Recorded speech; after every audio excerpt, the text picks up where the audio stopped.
I don't know who needs to hear this, but someone does. Maybe it's just me. It's okay to get a divorce. It's okay. I got a divorce, and that is okay. I never believed in divorce. I hate divorce. I think divorce is an abomination on so many different fronts. I believe that divorce is problematic on many different levels. But in an age and a place where marriage is so artificial and superficial and transactional and toxic, and how the society itself is just disordered on so many different levels. Whether you consider yourself right wing, left wing, centrist, everyone can agree that society, as currently constructed, is disordered in some way.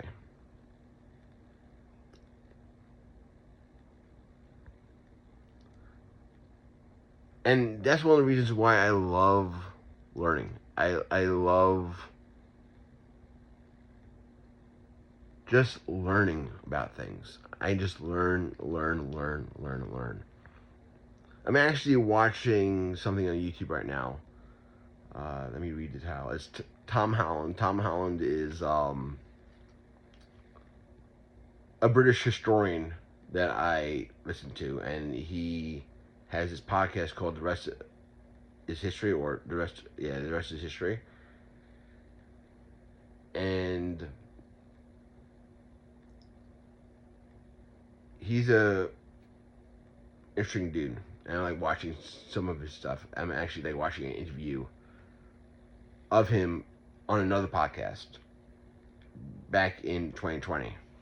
Because it was like in the midst of COVID. I'll just show you what I'm watching rather than describing it word for word. That's Tom Holland right there. Tom Holland.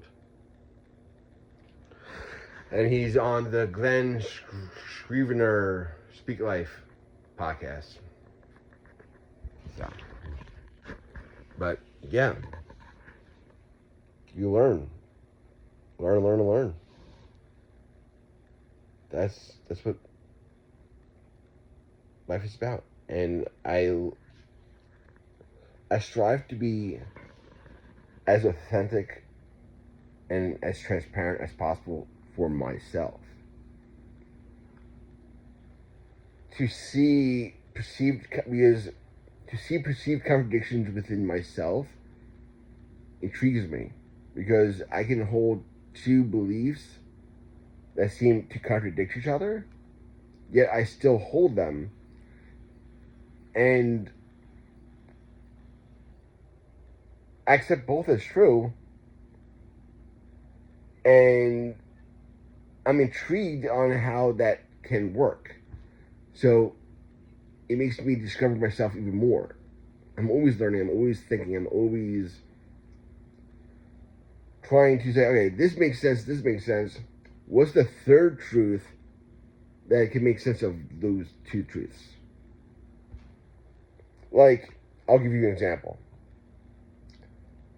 I'm a Christian universalist, meaning that I believe that in the end of time, every single person that ever existed will be redeemed, refined, and restored to the image of God that we were created to be.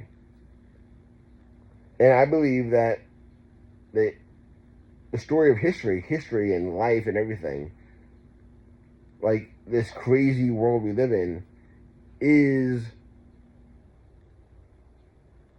a school. It's an existence of collaboration. We are cooperating with God to create our perfect future. We have to go through the existence of time and history to get to the restoration of all things, because we are partners with God. We are collaborators with God. God became man so man can become God. That's what I believe. But at the same time, like, believing in this, like, universal salvation, universal peace, universal, like, brotherhood and sisterhood, that one day Hitler and his victims will be sitting around a table, actually talking to each other, being seen and heard. That's something I believe. But at the same time, like, with its all, like, kumbaya love stuff, and, like, the Christian idea that killing is wrong generally, or always, every day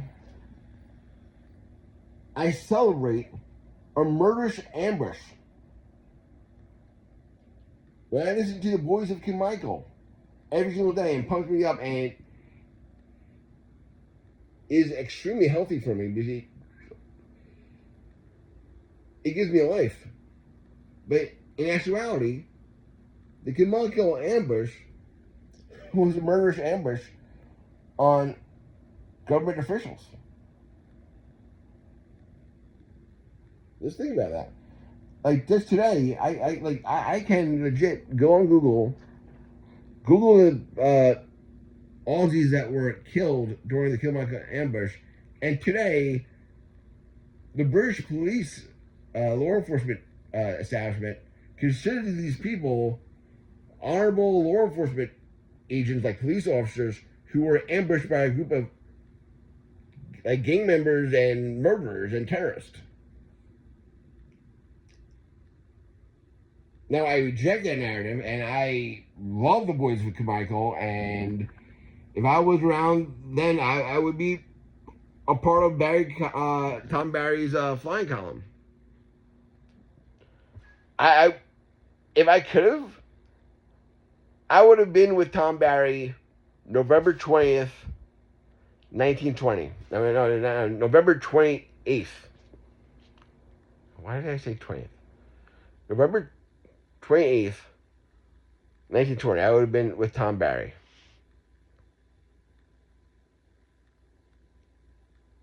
At least as a witness, because, like,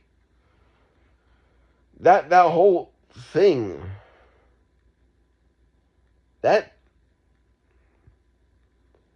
changed the course of history on so many different levels,